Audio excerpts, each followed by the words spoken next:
ஒரு மனுஷன் லைஃப்பில் எவ்வளோ பெரிய ஒரு உயரத்துக்கு போனாலும்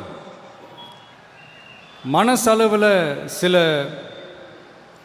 வலிகள், காயங்கள் அதை மறக்க முடியாது இல்லையா? எல்லார் லைஃப்லேயும் அப்படி தான், நமக்கும் அப்படி தான். நிறையா வலிகள், காயங்கள் எல்லாத்தையும் தாண்டி தான் வந்திருக்கிறோம். ஆனால் எல்லாத்தையும் விட ரொம்ப ஜாஸ்தியான அந்த வலியும் அந்த காயமும் எனக்கு அந்த கரூர் சம்பவம் தான்.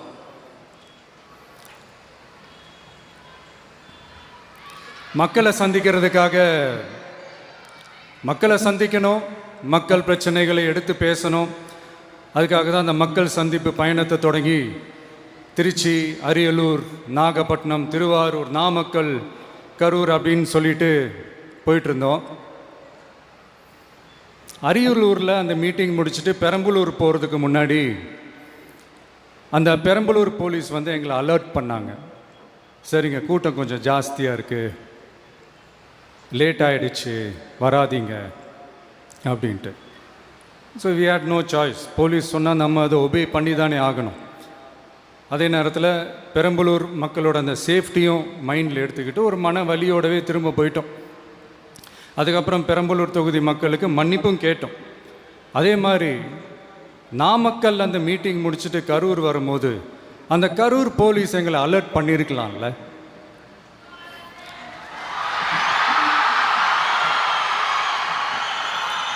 இல்லை சார், இங்கே எதிர்பார்த்ததை விட கொஞ்சம் கூட்டம் அதிகமாக இருக்குது, கண்ட்ரோல் பண்ண முடியல, வராதிங்க.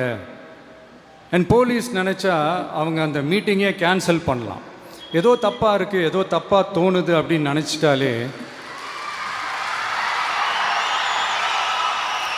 they have all the rights to cancel the meeting. எங்ககிட்ட கேட்கணும்லாம் ஒன்றும் அவசியமே கிடையாது.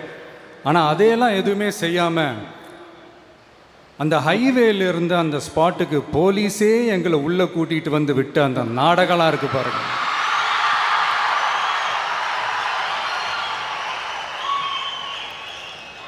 நம்பிட்டேங்க, முழுசாக நம்பிட்டேன். அன்றைக்கி இருந்த அந்த கரூர் போலீஸ் பேசும்போது தேங்க்ஸ்லாம் சொன்னேன் அவங்களுக்கு. எனக்கு தெரியாது இப்படி ஒரு நாடகம் நடக்கும். இதுக்கெல்லாம் யார் காரணம்? இதெல்லாம் யார் சொல்லி செஞ்சது? இப்படி பண்ணுங்க, அப்படி பண்ணுங்க, சப்போஸ் அப்படி நடந்தா இப்படி பண்ணுங்க, சப்போஸ் இப்படி நடந்தா இந்த மாதிரி இன்ஸ்ட்ரக்ஷன்ஸ்லாம் கொடுத்து அந்த ப்ரெஷர் போடுறது யார்?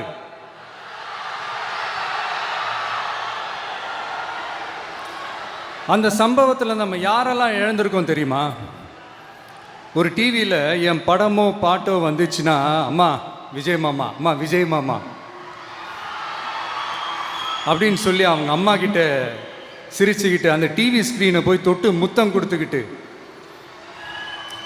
என் அக்கா தங்கச்சிங்களோட தங்க பிள்ளைகளை இழந்திருக்கோம்யா.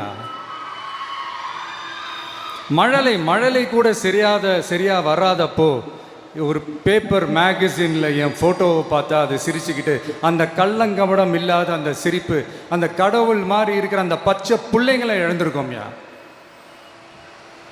என் அக்கா தங்கச்சி, அண்ணன், தம்பி, குடும்ப உறவுகளை இழந்து அந்த வலியோட இருக்கிற என்ன நீங்கள் ஏளனமா பேசுறீங்களா? என் மேலே பழிய தூக்கி போடுறீங்களா? இப்படி ஒரு சம்பவம் நடந்துருச்சு. இது ஏன், எதனால், அதுக்கான பின்னணி என்னன்ட்டு அந்த வலியோட வீட்டில் உட்கார்ந்துட்டு இருக்கிற ஓடி ஒளிஞ்சிட்டான்னு வர சொல்கிறீங்களா? வாயின்னு முன்னிருந்தா என்ன வேணாலும் பேசுவீங்களா?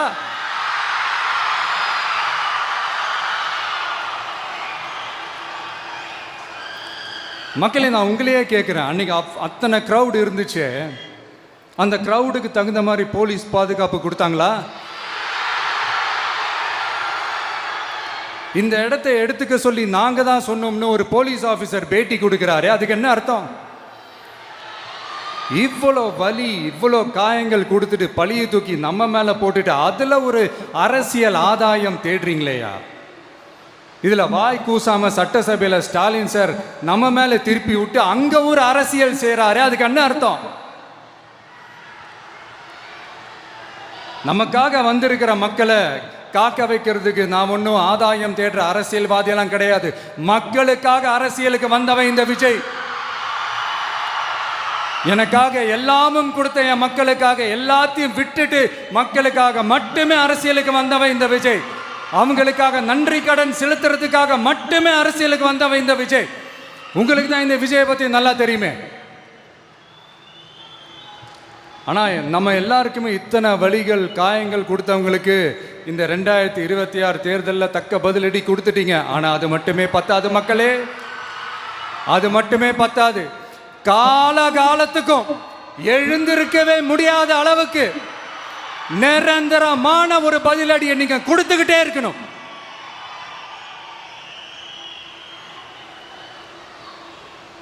இப்படிலாம் பண்ணா நான் மக்களை விட்டு ஓடிடுவேன் நினைப்பா? யார் என்ன ஓடினாலும் நான் மக்களை விட்டுலாம் ஓட மாட்டேன். அன்னைக்கும் சொன்னேன், இன்னைக்கும் சொல்றேன், நாளைக்கும் சொல்றேன், தில்லா சொல்லுவேன், கெத்தா சொல்லுவேன். பணமா ஜனமா அப்படின்னு கேட்டா என் ஜனம் தான் எனக்கு முக்கியம்.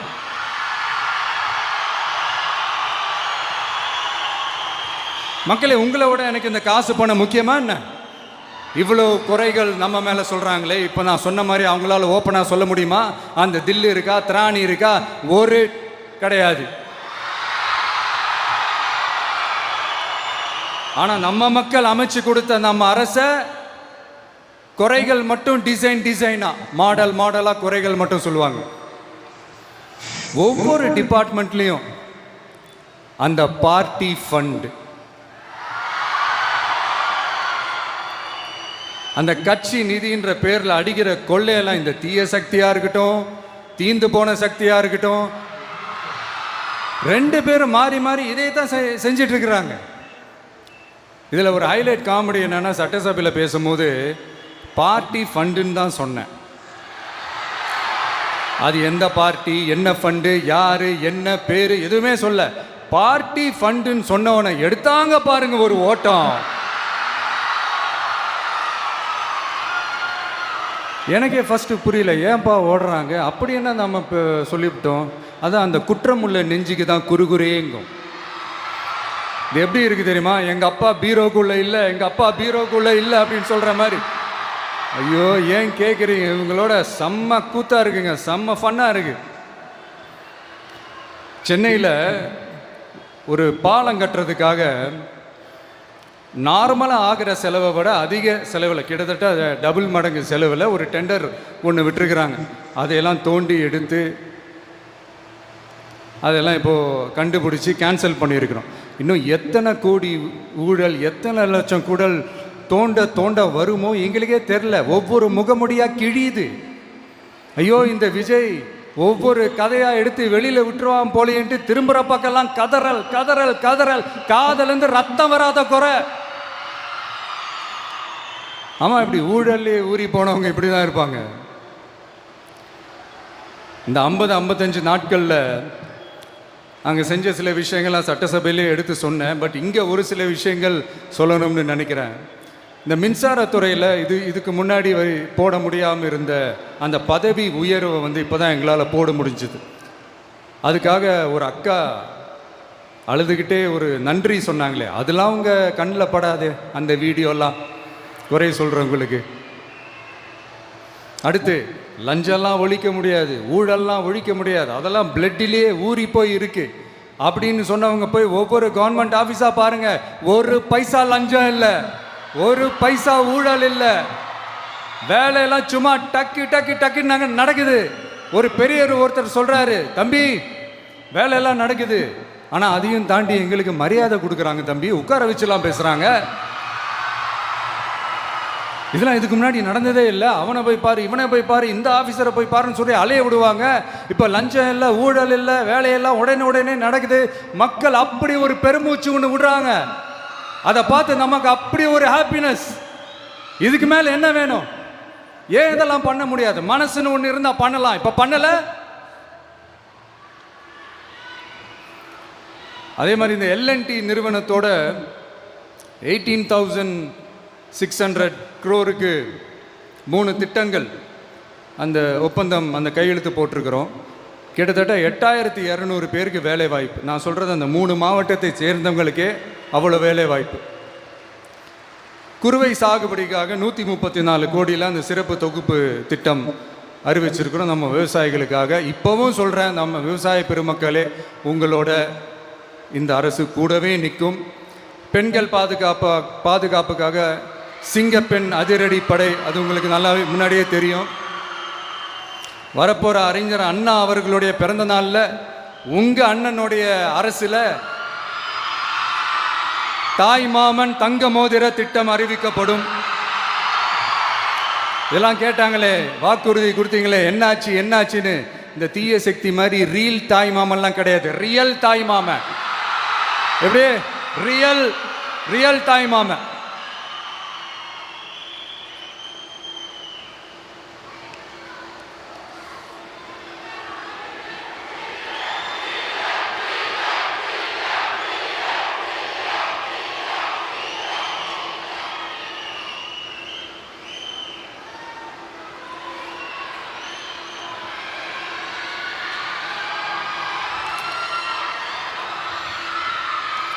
இந்த தீய சக்தியை பற்றி, அவங்க நிர்வாகத்தை பற்றி ஒரு வெள்ளை அறிக்கையை ஒன்று வெளியிட்டோம்ல, அது ஷார்ட் அண்ட் ஸ்வீட்டாக சொல்லணுன்னா, ஒரு ஓட்டை பாத்திரத்துக்குள்ளே தண்ணி ஊற்றிக்கிட்டே இருந்திருக்கிறாங்க. பாத்திரம் எம்டியாகவே இருந்திருக்கு, ஆனால் ஊற்றின தண்ணி தான் எங்கே போச்சுன்னு தெரில. கடவுளுக்கு தான் வெளிச்சம். அது மாதிரி இப்போ நம்ம சொன்னதெல்லாம் சும்மா ஒரு சாம்பிள் தான். இன்னும் வரப்போகிற நாட்களில் உங்கள் அரசனுடைய அந்த விஸ்வரூபத்தை நீங்கள் பார்ப்பீங்க. அடுத்து வாயத் தொடங்க சிஎம்.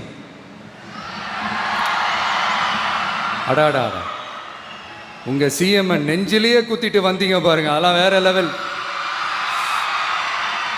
பேசுங்கன்றீங்க, பேசுனா எந்திரிச்சு ஓடிடுறீங்க. இனிமேல் பேச ஆரம்பிக்கிறதுக்கு முன்னாடி என்ன பண்ணணும் அப்படின்னா, ஒரு நண்பர் ஒருத்தர் சொன்னார், மாண்புமிகு பேரவைத் தலைவர் அவர்களே, எல்லா டோரையும் இழுத்து லாக் பண்ணுங்க அப்படின்னு சொல்லிட்டு தான் பேச்ச ஆரம்பிக்கணும் போல் இருக்கு. ஏன்னா பேசிட்டு இருக்கும் போது எந்திரிச்சு ஓடிடுறாங்க. 5 நிமிஷம் பேசினதுக்கே குளத்தூரில் கொத்து பரோட்டா போட்டாங்க. இதுக்கு மேலே பேசினா மொத்தமாக முடிஞ்சிடும், பார்த்துக்கங்க. நாம் அரசியல் பேசினா விஜயெல்லாம் அரசியல் பேசலாமா அப்படிங்கிறது. சரிப்பா, நமக்கு எதுக்கு வம்பு, நம்ம பாட்டுக்கு நம்ம வேலையை பார்ப்போம், எதுக்கு அவங்கள பற்றி பேசிக்கிட்டு அப்படின்னு இருந்தால் விஜய்க்கு அரசியலே பேச தெரில அப்படிங்கிறது. இப்படியே மாறி மேகதாது அணையை பற்றி என்ன தெரியும், விஜய் அதை பற்றி பேசலை. இப்படி நம்ம அரசியலுக்கு வந்ததுலேருந்தே ஒரு கூட்டம் குறை மேலே குறையா சொல்லிக்கிட்டு, பாட்டு கச்சேரி எங்களுக்கும் பண்ண தெரியும், பண்ணலாமா? இந்த மேகதாது அணை சம்பந்தமான அந்த வழக்கில் தமிழ்நாட்டோட பெட்டிஷனை சுப்ரீம் கோர்ட் எப்போ ரிஜெக்ட் பண்ணுச்சு? அப்போ யார் ஆட்சியில் இருந்தா? ஏன் ஒழுங்காக வாதாடல? நீங்கள் ஒழுங்காக வாதாடி இருந்தீங்கன்னா அதை ரிஜெக்ட் பண்ணியிருக்க மாட்டாங்கல்ல. ஏன் ஸ்டாலின் சார் வேணும்னே விட்டுட்டாரா? ஏன் இப்படிலாம் கேள்வி கேட்கலாமா? இப்படிலாம் கேள்வி கேட்டால் தான் மேகதாது அணையை பற்றி பேசுனதா அர்த்தமா? ஏன் அந்த ஸ்டேட்டு சிஎம் பேசுகிறாரு, நீங்கள் ஏன் பேசலை அப்படின்னா, நம்ம ஸ்டேட்டோட உரிமையை எங்கே நிலைநிறுத்தணுமோ அதுக்காக வேலை பார்க்குறது மட்டும்தான் முக்கியம். சும்மா சவால் விட்டுக்கிட்டு சீண்டிப்பார், நான் யார் தெரியுமா, தொட்டுப்பார், இப்படிலாம் பேசிக்கிட்டு இருந்தால் வேலைக்கு ஆகாது. சும்மா பேசி பிரச்சனையை வளர்த்துக்கிட்டு யார் மேலே அது பழியை தூக்கி போட்டுட்டு அப்புறம் மக்களை அம்போன்னு தெருவில் விட்டுட்டு இப்படி தான் ஒரு அரசியல் பண்ணணும்னா அந்த அரசியல் நமக்கு தேவையும் இல்லை, அதை நம்ம செய்யவும் போகிறதில்ல. Talk less work more mode தான், அதுதான் நம்ம பாலிசியே. அதனால தான் சட்டசபையில் அந்த அரசினர் தீர்மானம்னு சொல்லி ஒன்று கொண்டு வந்தோம். அது எப்படி டு டேக் இட் ஃபார்வர்ட், எப்படி கொண்டு போகணுமோ அதை சரியாக செய்வோம். சென்ட்ரல் கவர்மெண்ட்லேருந்து அந்த டீலிமிட்டேஷனை திரும்ப கொண்டு வர போகிறதா ஒரு பேச்சு ஒன்று அடிபடுது. யார் என்ன டீலிமிட்டேஷன் கொண்டு வந்தாலும் தமிழ்நாடு அது ஒத்துக்காது. நமக்கான இடத்த யாரும் பறிக்கவும் முடியாது, அது பறிக்கவும் விட மாட்டோம். இப்படி நாம் இருக்கும்போது இந்த தீய சக்தி திமுக எங்கே போய் நிற்குது, யார் கதவை தட்டிக்கிட்டு நிற்குது, அது உங்களுக்கே நல்லா தெரியும். மக்களே, இந்த தீய சக்தியும் தீந்து போன சக்தியும் வேறலாம் இல்லை, கூட்டு களவாணிங்க. சொல்ல முடியுமா அவங்களால? எங்களுக்குள்ள ஒட்டும் இல்லை, உறவும் இல்லை, அறிவிக்க முடியுமா, நிரூபிக்க முடியுமா? இந்த வரப்போகிற இடைத்தேர்தலில் அதை நிரூபித்து காட்டுங்க, அப்புறமா பேசுங்க. மக்களை, என் மனசை விட்டு கரூர் எப்பவும் நீங்கவே நீங்காது. நமக்கு ஏற்பட்ட வேதனையான சம்பவத்தை, நமக்கு எதிராக நடந்த சதிய சூழ்ச்சியை இனி வர்ற ஜென்ரேஷனும் அவங்களுக்கு தெரியப்படுத்தணும்ல. அதுக்காகவே இனி ஒரு அரசியல் சதிய, அரசியல் சூழ்ச்சிய யாரும் யோசிக்கவே கூடாதுன்றதுக்காகவே கரூரில் ஒரு நினைவு சின்னத்தை நம்ம டிவிகே சார்பாக அமைக்கப்படும் அப்படின்றத அறிவிக்கிறோம். அப்புறம் கரூர்லேருந்து ஒட்டுமொத்த தமிழ்நாட்டு மக்களுக்கும் சொல்கிறேன், உங்கள் டிவிக்கு அரசு உங்களுக்காகத்தான் உழைக்கும். அடிப்படை வசதிகளை முதல்ல நிறைவேற்றணும். ஒரு பக்கம் நிதி நிலைமையை சரி செஞ்சுக்கிட்டே, இன்னொரு பக்கம் அப்படியே நாம் சொன்னதில் ப்ரையாரிட்டி பார்த்து ஒவ்வொன்றா படிப்படியாக நிறைவேற்ற ட்ரை பண்ணுவோம். இது எப்பவும் உங்களுக்கான அரசாக தான் இருக்கும். இந்த விஜய் உங்கள் விஜயாக தான் இருப்பான். நீங்கள் உரிமையோட உங்கள் கவர்மெண்ட்டை நீங்கள் அணுகலாம். இந்த தீயசக்தி ஆட்சி முடிஞ்சு பொட்டிக்குள்ளே போனதுலேருந்து என்னென்னமோ பண்ணுறாங்க, இது ஏதோ பேசுகிறாங்க. சோஃபாங்கிறாங்க, வாஷிங் மிஷினுங்கிறாங்க. இந்த அரசியல் வியாபாரம் பண்ணுறதுக்கான அந்த வெண்டிங் மெஷினே அவங்க தான். யார்? இந்த திமுக. இதில் நம்மளை பார்த்து வாஷிங் மிஷினுங்கிறாங்க. எலெக்ஷனில் ஓட்டுக்கு காசு கொடுக்குற அந்த கலாச்சாரத்தையே, அந்த கல்ச்சரை அடித்து நொறுக்கி இருக்கிறோம். எலெக்ஷன்லேயே அப்படி வேலை பார்த்தோம். நமக்கு எதுக்கு இந்த குதிரை, கழுதை, ஒட்டக பேரெல்லாம்? மக்களின் பக்கம் அப்படி இருக்கும்போது நமக்கு எதுக்கு இந்த பேரெல்லாம்? இந்த திருட்டு திமுக ஆட்சியை வச்சுக்கிட்டு ஊரடிச்சு ஒலையில போட்டு இந்த கொள்ளையை அடிச்சதுனால தான் உங்க கரூர் கம்பெனி ஓனர் ஒருத்தர் எங்க எங்க இருக்காருன்னே தெரியாம ஓடு ஓடு ஓடு ஓடு ஓடு ஓடு ஓடு ஓடு வராம் பாரு வேட்டக்காரன் ஓடினே இருக்கிறாரு. இன்னொருத்தர் ஃபாரின்ல போய் ஒளிஞ்சுக்கிட்டார். ஃபாரின் ஸ்டாலின் சார்ன்னு நினச்சிட போறீங்க. அவர் இல்லை. எனக்கு எப்பவுமே ஸ்டாலின் சார் மேலே ஒரு தனி பாசம் ஒன்று உண்டு. அவர் கிடையாது, இவர் வேற. சிங்கப்பூருக்கு செக்கப்புக்கு போனார்ல அவர். இன்னும் தோண்ட தோண்ட எத்தனை பேர் மாட்ட போகிறாங்களோ தெரில. உங்ககிட்ட யாராவது லஞ்சம் ஏதாவது கேட்டாங்கன்னா கொடுக்க முடியாது சொல்லுங்க, நான் இருக்கேன் உங்களோட. அப்படியே யாராவது ஃபோர்ஸ் பண்ணாங்கன்னா இது எங்க மகன், எங்க புள்ள, எங்க அண்ணன், எங்க தம்பி, எங்க விஜய், எங்க விஜயோட ஆட்சின்னு ஸ்ட்ராங்கா சொல்லுங்க. மக்களே, நீங்க கூட இருக்கும் போது லஞ்ச ஊழல் மட்டும் இல்லை, அதிகாரத்தை வச்சு ஆட்டம் போடுற யாரா இருந்தாலும் அடங்கிடுவாங்க. இந்த கடமை, கண்ணியம், கட்டுப்பாடுன்ட்டு ஒரு காலத்தில் கொள்கையோடு இருந்த கட்சியெல்லாம் இன்னைக்கு எப்படி இருக்கான்னு உங்களுக்கே தெரியும். அதாவது இந்த டிவிகே கட்சியோட தலைவரை எதிர்க்கிறதுல ஒரு நியாயம் இருக்கு. ஏன்னா உங்க பொழப்பில் மண்ணள்ளி போட்டான். என்ன இந்த ஊழல் லஞ்சம்லாம் பண்ண மாட்டேன்னு சொல்லி உங்கள் அரசியலையே ஒரு தெருமுனைக்கு கொண்டாந்து விட்டான். மக்கள் வேற அவனை தான் நம்புகிறாங்க. ஸோ இந்த விஜயை எதிர்க்கிறதுல ஒரு அரசியல் நியாயம் இருக்குது, அதை புரிஞ்சிக்கலாம். ஆனால் இன்னைக்கு இந்த விஜயை மக்கள் ஓட்டு போட்டு ஜெயிக்க வச்சு ஒரு தீர்ப்பை கொடுத்து மக்களுக்காக வேலை செய்கிறதுக்காக முதலமைச்சராக உட்கார வச்சிருக்கிறாங்க. என்னமோ இன்னமும் நீங்கள் தான் ஆட்சியில் இருக்கிற மாதிரி. விஜய் கரூருக்கெல்லாம் போகக்கூடாது, விஜய் இங்கே போகக்கூடாது, அது செய்யக்கூடாது, இது செய்யக்கூடாதுன்னு எனக்கு புரியலையே. ஆட்சியில் இருக்கும் போது தான் இவ்வளோ கட்டுப்பாடெல்லாம் போட்டிங்க, எஸ்ஓபிஸ்லாம் போட்டிங்க, ஸ்டாலின் சார் ஆப்ரேட்டிங் ப்ரொசீஜர்லாம் போட்டிங்க. இப்போவும் அதே பண்ணிட்டு இருந்தீங்கன்னா என்ன சார் நியாயம்? இல்லை, நான் தெரியாமல் தான் கேட்குறேன். இன்னும் கனவுலையே இருக்கிறீங்களா? முதல்ல முழிச்சு வாங்க, ரியாலிட்டிக்கு வாங்க. உங்கள் ஆட்சியெல்லாம் வீட்டுக்கு போய் டிவிக்கேன்னு ஒரு ஆட்சி வந்து ரொம்ப நாள் ஆச்சு. ஒழுங்கா படி என்று சுப்ரீம் கோர்ட் ஓங்கி மண்டேலியே நறுக்கு நறுக்கு நறுக்கு என்று செம்மட்டியாலே அடிச்சும் இந்த திமுக முழிச்சிக்கல அப்படின்னா அப்போ கொஞ்சம் கஷ்டம்தான். வெற்றி தோல்வியெல்லாம் அரசியல் சகஜம் சார். அதுக்காகலாம் வெறி பிடிச்சி இந்த பதவி வெறி பிடிச்செல்லாம் அலைய தேவையில்லை. நல்ல விதமாகவே சொல்கிறேன், நியாயமான அரசியல் பண்ணுங்க. ஓ, அதுதான் உங்களுக்கு தெரியாதுல்ல? இந்த தீய சக்தி திருத்தவும் முடியாது, அவங்களா திருந்துவாங்கன்னு பார்த்தா அதுவும் நடக்க போகிறதில்ல. அதனால் வரப்போகிற இடைத்தேர்தலில் மக்களே, இந்த தீய சக்தி திமுகவை நல்லா வெச்சு வெளுத்து விடுங்க. கான்ஃபிடண்டா இருங்க மக்களே, நல்லதே நடக்கும், வெற்றி நிச்சயம். மீண்டும் சந்திக்கும் வரை நன்றி, வணக்கம்.